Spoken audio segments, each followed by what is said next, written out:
नीति क्लास। नीति क्लास। श्री आदित्य सागर जी महाराज की जय, समस्त मुनि संघ की जय।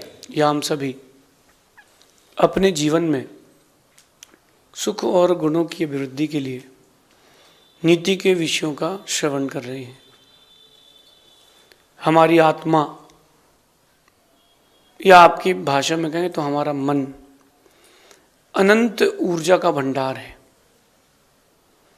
हमारे पास अनंत शक्तियां संग्रहित हैं, लेकिन अनंत शक्ति और अनंत ऊर्जा का संग्रह होने के बाद भी हम अपने जीवन में छोटी छोटी चीज़ों से व्यथित हो जाते हैं। इसका कारण हमारे अंदर की कमजोरी है, एकाग्रता की कमजोरी है। एक सोच का फर्क पड़ता है। आपकी जैसी सोच होगी, जैसा नजरिया होगा, वैसे आपकी ऊर्जा काम करेगी। एक पुरानी घटना मैंने सुनी थी। उस नगर में, उस गांव में सामान्य 6 फीट की हाइट के लोग रहते थे और उस गांव में एक दैत्य घुस गया। उसकी हाइट जो थी वो 20 फीट की थी। अब वो 6 फीट की, 5 फीट की हाइट के लोगों के बीच में 20-25 फीट की हाइट वाले एक रावण जैसा दैत्य घुस गया। अब वो बहुत परेशान, सब डर डर के भागे। एक व्यक्ति कहता, तुम उससे डर क्यों रहे हो? तुम उससे डर क्यों रहे हो? वो कहते कि भाई इतना बड़ा आदमी है, हम लोगों को खा जाएगा, हम लोग बचेंगे ही नहीं। अरे बोले, नजरिया बदलो। ये क्यों सोच रहे हो कि इतना बड़ा है तुमको खा जाएगा? ये सोचो कि बड़ा है तो निशाना सही लगेगा। वो जो व्यक्ति था जिसने ये बात कही, उसका नजरिया कुछ और था। उसका नजरिया पॉजिटिव का था, उसका नजरिया केवल लक्ष्य का था। तो उसने ऐसी बात कही। आप लोगों के साथ भी ये होता है, जब ऊर्जा अपने पास असीम है तो हम उस असीम ऊर्जा का प्रयोग क्यों नहीं कर पाते? हम निमित्तों से बड़ी जल्दी प्रभावित हो जाते हैं, और वो निमित्तों से प्रभावित हो जाते हैं तो हम अपनी शक्ति को भूल जाते हैं। हिंदू दर्शन से कथा कहता हूँ। जब हनुमान के पास सब गए कि जाइए आप सीता जी को लेकर के आइए, तो बोले मेरे पास कोई शक्ति नहीं है, मैं कैसे जाऊंगा? मैं आकाश में उड़ ही नहीं सकता हूँ, मेरे पास तो कोई शक्ति नहीं है। हिंदू दर्शन से कह रहा हूँ, ध्यान से सुनना आप। तो बोले कि नहीं, तुम उड़ सकते हो। हनुमान बोले मैं उड़ ही नहीं सकता हूँ, मैं उड़ ही नहीं सकता हूँ। एक बार मैंने सूर्य को खाने का प्रयास किया था, उसके बाद से मैं उड़ ही नहीं पाया हूँ। उनको बोला गया, प्रेरणा दी गई कि आप उड़ सकते हो। और राम ने जैसे ही ट्राई किया, हनुमान ने जैसे ही ट्राई किया, और वो आकाश में उड़ गए। शक्ति तो थी, अभिव्यक्ति करने की शक्ति नहीं थी, शक्ति तो थी। आप लोगों के पास भी अनंत ऊर्जा है, लेकिन आप उसकी अभिव्यक्ति नहीं कर पाते हो। कोई ना कोई निमित्त ऐसा मिलता है, उस निमित्त के आश्रित होकर बैठ जाते हो। दूध कितना ही मोटा या गाढ़ा क्यों ना हो, दूध कितना ही गाढ़ा क्यों ना हो, आप उसमें 2 चुटकी इलायची डालना और उसको फेंटना, दूध पतला हो जाएगा। गाढ़ा दूध भी पतला हो जाएगा इलायची के प्रभाव से। सिर्फ इलायची डालना और अच्छा 5-10 बार उसको फेंटना, दूध पतला हो जाएगा। दूध में तो गाढ़े होने की शक्ति थी, इलायची में पतला करने की शक्ति थी। इलायची का निमित्त मिल गया, इसलिए दूध पतला हो गया। ऐसे ही बहुत सारे निमित्त आपकी लाइफ में आते हैं। उन निमित्तों से आप आकर्षित होते हो, और निमित्तों से आकर्षित होकर के आप हार जाते हो। इनमें से एक निमित्त है शब्द। वो जो शब्द होते हैं, उनकी गूंज होती है, वो आपको ऊंचा से नीचा और नीचा से ऊंचा भी ले आ सकते हैं। शब्दों की गूंज। मैं आप सबको थोड़ा पुराने जमाने में ले जाता हूं। आज से 5 साल, 2 साल, 10 साल, 20 साल पहले पहुंच जाएं। आंख बंद करके याद करें, जब कभी किसी से झगड़ा हुआ हो, उसने गाली दे दी हो या हाथापाई हो गई हो, व्यक्ति याद आ गया? वो कौन से कपड़े पहना था याद आ गया? उसने क्या कहा था वो भी अभी आपको गूंज रहा है। वो क्यों गूंज रहा है? क्योंकि आपने उसके शब्दों को बड़ा संभाल के रखा है। और यही गूंज अंदर ही अंदर चलती है और अंदर ही अंदर ये गूंज आपको खा लेती है और इससे आपके रिलेशंस टूटते हैं, इससे आपका व्यापार इफेक्टेड होता है, इसी से आपकी पढ़ाई इफेक्टेड होती है, इसी से सब कुछ होता है। इसलिए शब्दों की गूंज को ज़्यादा देर ठहरने ना दें। कभी कुएं में जाकर के इको करके देखना आप, या किसी पहाड़ में खड़े होकर के आवाज़ को इको करना आप। वो आवाज़ जाती है, लौट कर आती है और ख़त्म हो जाती है, लेकिन आवाज़ तो ख़त्म हो गई है। वो शब्द अंदर अंदर गूंज रहे हैं, वो जो शब्द अंदर अंदर गूंज रहे हैं वो आपको असफल कर देंगे। अगर शब्द आपने वो नेगेटिव गूंज रहे हैं तो आपके अंदर अगर वो शब्द नेगेटिविटी की गूंज रहे हैं तो शब्दों की गूंज दो प्रकार की है। एक वो गूंज जो आपके अंदर ऊर्जा भर रही है और एक वो गूंज जो इलायची की तरह आपके ऊर्जा को पतला कर रही है, खत्म कर रही है। ट्राई करें, आज से ओम डिलीटाय नमः का प्रयोग ट्राई करें। शब्दों की गूंज को चलने ही मत दो, ठहरने ही मत दो। अब सेकंड स्टेप क्या आता है, तो जिसने मेरे साथ बुरा किया था क्या उसे भूल जाएं? क्या उसको ऐसे ही छोड़ दें? उसने गलत किया था तो उसको सबक तो सिखाना पड़ेगा। बस तुम उसको सबक सिखाने में लगे रहना, जीवन का सबक कभी नहीं सीख पाओगे। तुम अपनी रेस के लिए क्या कर रहे हो? मैं आप लोगों से कह रहा हूं कि आप अपनी रेस के लिए क्या कर रहे हैं? आप मैं उससे बदला लूंगा, मैं उसको समझाऊंगा, मैं उसको सिखाऊंगा, इन्हीं चीजों में लगे हो तो आप अपने लिए क्या कर रहे हो? उस व्यक्ति ने ऐसा कह दिया था मुझसे, तो मैं वो दिल से निकाल नहीं पा रहा हूं। हाँ, तुम रखे रहो उसकी बातों को, तुम उसकी बातों को रखे रहोगे, आगे नहीं बढ़ पाओगे। वजन है, शब्दों का वजन कभी सुना है आपने? दुनिया में सबसे ज्यादा अगर वजन किसी का, उसका नाम शब्द है।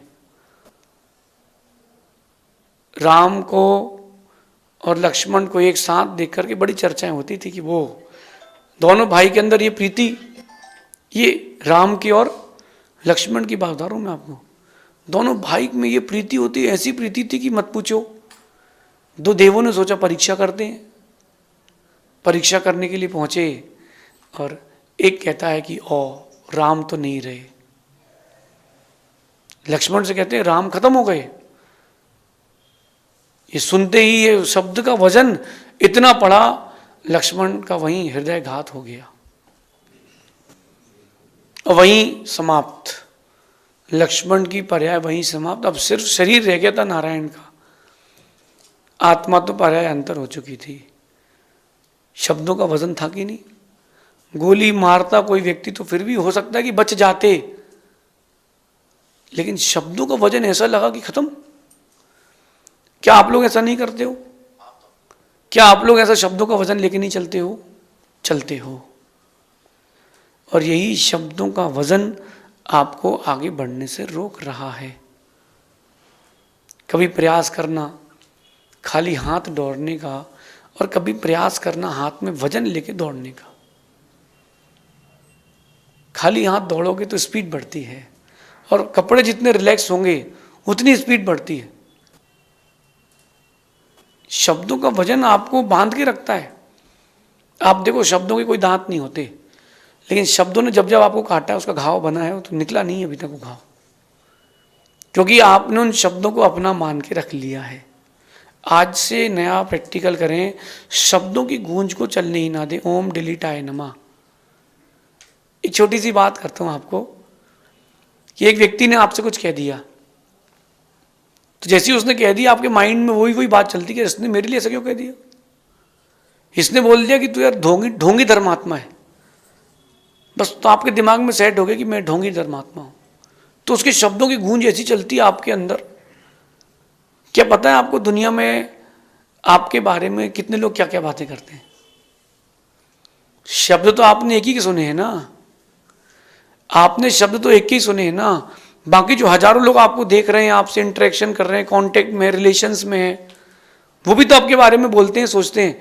सबका सुन लोगे तो क्या होगा? आपने दूसरे के शब्दों को अपना माना, वहीं से दुख प्रारंभ है। मैं बहुत प्रैक्टिकल हूँ लाइफ में।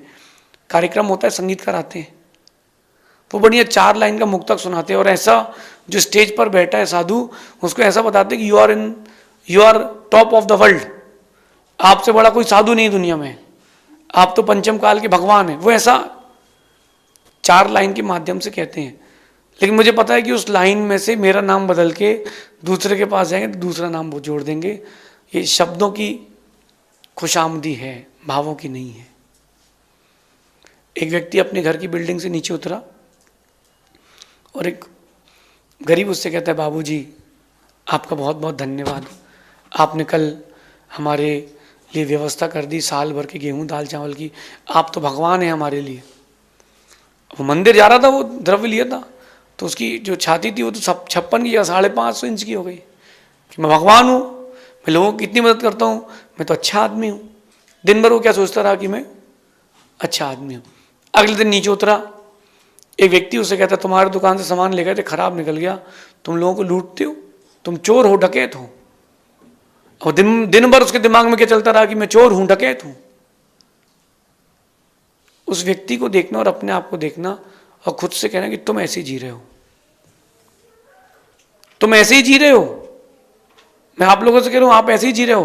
किसी ने प्रशंसा कर दी, हाँ हाँ हाँ हाँ मैं बहुत अच्छा हूं, किसी ने निंदा कर दी, हो मैं तो बहुत बुरा हूं। शब्द दूसरे के हैं, आपके नहीं हैं। जैन दर्शन से बोलूं तो शब्द पौद्गलिक हैं। शब्द क्या है? शब्द पौद्गलिक हैं, इनसे मेरा कोई संबंध नहीं, हम क्यों विकल्प करें। हम शब्दों की गूंज से बचना सीखें। एक गूंज अंदर से निकलती जो आप बहुत कम सुन पाते हो।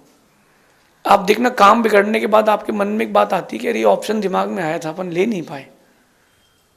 हुआ आप लोगों के साथ कि जब एग्जामिनेशन हॉल में बैठे हो कि 2 नंबर का टिक करना है कि 3 नंबर का, अपन 2 नंबर टिक करेगा, अंदर से कहते नहीं यार 3 वाला सही है। और जब आप बाहर आते हो, रीचेक करते हो, तो अंदर की गूंज आती है, यार देख मैंने कहा था 3 नंबर सही था। होता कि नहीं? तो वो अंदर की गूंज क्यों नहीं सुन पा रहे हो? क्योंकि आप, हर किसी के पास सेंस है, 6th सेंस भी हर किसी के पास है, बस वो उसकी पर्दा हटाना पड़ेगा उसको।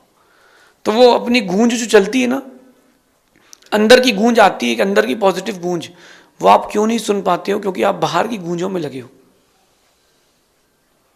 आप एक्सटर्नल में हो, इसलिए इंटरनल आवाज नहीं आ रही। कभी टॉकीज में गए हो, पुरानी टॉकीजों में फिल्म देखने के लिए, याद है? तो क्या होता था, वो जैसे कोई सीटी मारे, ताली बजाए या पीछे वाला बात करे, तो आप कहते भाई साहब यार टॉकीज में बात नहीं करो यार प्लीज, यार कुछ सुन नहीं पाया, क्या हुआ? सही है ना? या कोई बहुत तेज सीटी बजे, ताली बजे, तो एकदम से वो डायलॉग निकल जाता है फिल्म का। जब कभी दोबारा वो फिल्म देखो तो लगता है अरे अपन ये डायलॉग छूट गया था। आप लोगों के साथ ही हो रहा है। वो जो गूंज दूसरों के शब्दों की चल रही है, वो गूंज आपको अपनी गूंज सुनने नहीं दे रही है। मैं ज़्यादा लोगों की बातों पर गौर नहीं करता हूँ, ये मेरा उसूल समझ लें, मेरी आदत समझ लें, मुझे फर्क नहीं पड़ता। जिसको मुझे जैसा देखना है वो वैसा ही देखेगा, तो मैं दूसरों की गूंज को, शब्दों को सुनूं क्यों? बहुत सारे लोग मेरे बारे में बहुत सारी बातें करते हैं। अब मैं अगर सबकी बातों को सुनने लग जाऊंगा तो मेरी तो बैटरी खत्म हो जाएगी। इसलिए ज़्यादा लोगों को सुनना नहीं, सुने उनको जो आपके बिजनेस से, आपके फील्ड से रिलेटेड हो। ज़्यादा लोगों से इंटरेक्शन करने की जरूरत नहीं है। रिजर्व रहना सीखें, रिजर्व रहना सीखें। प्रयास करना एक बार सरकारी हॉस्पिटल के डॉक्टर के पास जाना, एक बार ऐसा डॉक्टर जो सरकारी हॉस्पिटल का हो और बहुत खुश रहता हो अपने घर में। ऐसे डॉक्टर से कभी मिलना, जाके बैठना और देखना कि यार ये तो यार इंसान है कि मशीन है। डॉक्टर के पास हर दिन खुश लोग आते हैं कि दुखी लोग आते हैं? अगर 100 लोग मिलेंगे डॉक्टर से तो 100 लोग दुखी मिलेंगे। डॉक्टर को पता जब भी फोन बजेगा तो यही बजेगा कि फलाने का बीमार हो गया, क्या करना है। डॉक्टर को कभी कोई गुड न्यूज नहीं मिलती, सर ऐसा हो गया। रिलेटिव भी फोन करेंगे तो इसलिए करेंगे इस डॉक्टर को दिखाएं कि उस डॉक्टर को दिखाएं। सो डॉक्टर के पास कभी भी कोई पॉजिटिव न्यूज नहीं आती। और बीमार लोग ऐसे आते कि आज मरा कि कल मरा। कई बार तो ये होता है कि डॉक्टर ऐसा हाथ पकड़ा है और उसने बोला कि वो इसको एक काम करिए, अपन देखते थोड़ा नर्व जा रही हो। अब आप सोचो किसी का हाथ पकड़ा और मर जाए, आपके साथ हो जाए, 2 दिन नींद नहीं आएगी। कोई कबूतर आपके हाथ में हो, आपके हाथ में ही मर जाए तो 2 दिन नींद नहीं आएगी, अरे कबूतर तो मेरे हाथ में मर गया था। तो डॉक्टर के सामने से कई लोग निकलते हैं, फिर भी वो डॉक्टर जो है वो कितना पॉजिटिव रहता है। क्यों रहता है? वो हॉस्पिटल को हॉस्पिटल में छोड़ के आता है। कम से कम वो सरकारी हॉस्पिटल के डॉक्टर से एक बात सीख लो, वो हॉस्पिटल को हॉस्पिटल में छोड़ के आता है। अगर वो रात को पेशेंट मर गया तो मैं क्या कर सकता हूं? मैंने तो यही ट्राई किया था ना कि वो बच जाए, लेकिन अब वो मर गया तो मैं क्या कर सकता हूं? ये अंदर उसको इतना हार्ड बनना पड़ेगा। आपको लाइफ में प्रॉफिट हो, लॉस हो, मार्क्स अच्छे आ जाए, खराब आ जाए, ठीक है, अब आगे अच्छा खराब हो गया, हम क्या करें? मर थोड़ ना जाएंगे किसी के लिए। सुबह मैंने कहा था कि करियर ज़्यादा इंपॉर्टेंट नहीं है, हमारी लाइफ ज़्यादा इंपॉर्टेंट है। डिग्री ज़्यादा जरूरी नहीं है, मैं ज़्यादा जरूरी हूँ, सबसे कीमती मैं हूँ। इसलिए शब्दों की गूंज से जितना हटेंगे शब्दों की गूंज से, उतना ज़्यादा आपको चीज़ें मिलेंगी पास में। अपनी गूंज कब सुन पाओगे? जब आप बाहर के शब्दों की गूंजों को हटा पाओगे। न पैसा बचेगा, न नाम बचेगा, न शोहरत बचेगी, न रिश्ते नाते बचेंगे, न तुम्हारा बनाया हुआ मकान बचेगा, न तुम्हारी गाड़ी बचेगी, न संबंधी बचेंगे। कुछ नहीं बचना है। जिसको तुमने जन्म दिया वही जलाएगा। जब बचना कुछ है ही नहीं तो लोड लेके क्यों जाए? चीज़ें वही अपने पास रखें जो ज़रूरी है। अगर आपको लगता है किसी से दोस्ती करना चाहिए तो सोचो एक बार, उससे दोस्ती करने से मेरा ग्राफ बढ़ रहा है कि घट रहा है? अगर आपके अंदर कुछ इनोवेशन हो रहा है, कुछ नई चीज़ें आ रही हैं, कुछ सीखने मिल रहा है, आपकी फील्ड में कुछ आपको नया रास्ता मिल रहा है, तो दोस्ती करो। नहीं कर रहे हो, ज़बरदस्ती करो। और आपको लगता है कि यार उससे दोस्ती करने से कुछ नहीं मिल रहा है, तो क्यों करो? जो आपकी गरिमा को बढ़ा दे, उन शब्दों को, उन लोगों को पास में रखें, बाकी को तो डिलीट करें। रिसाइकिल बिन में भी मत रखना। अब अगली बार जब मैं कभी आपसे पूछूं कि किसी व्यक्ति ने आपसे कुछ कहा था, क्या आपको याद है, तो आपको दिखना नहीं चाहिए, आपको आज की बात दिखना चाहिए। टाइम लगेगा। ये काम 1 घंटे का, 1 मिनट का या 1 सेकंड का नहीं है। इसको करने में टाइम लगेगा, क्योंकि वो जो शब्दों की चोट लगती है ना, बहुत भारी रहती है। अच्छा, व्यक्ति जो होता है वो उसके बाद सुधर भी जाता है। जिसने गाली दी थी उसने क्षमा मांग लिया, सब मैचअप हो गया, सब ऑल गुड हो गया। लेकिन फिर भी अगर कोई थोड़ी सी भी बात आती तो तुरंत वो, तुमने पिछली बार भी तो ऐसे किया था। यही चीज़ आपकी लाइफ के लिए हानिकारक है। जो दूसरों के शब्दों को संभाल के रखें, इसका मतलब ये बचपना है, इनोसेंस है, मैं तो कहूँगा न्यू सेंस है। जो दूसरों के शब्दों को संभाल के रखा है, कितना पागल आदमी है। घर साफ करके क्लीन करके रखना चाहिए, कचरे भर के रखा है। क्यों जोड़ रहे हो शब्दों को? 2 चीज़ें आपके पास, कांच और हीरा, पास में क्या रखोगे?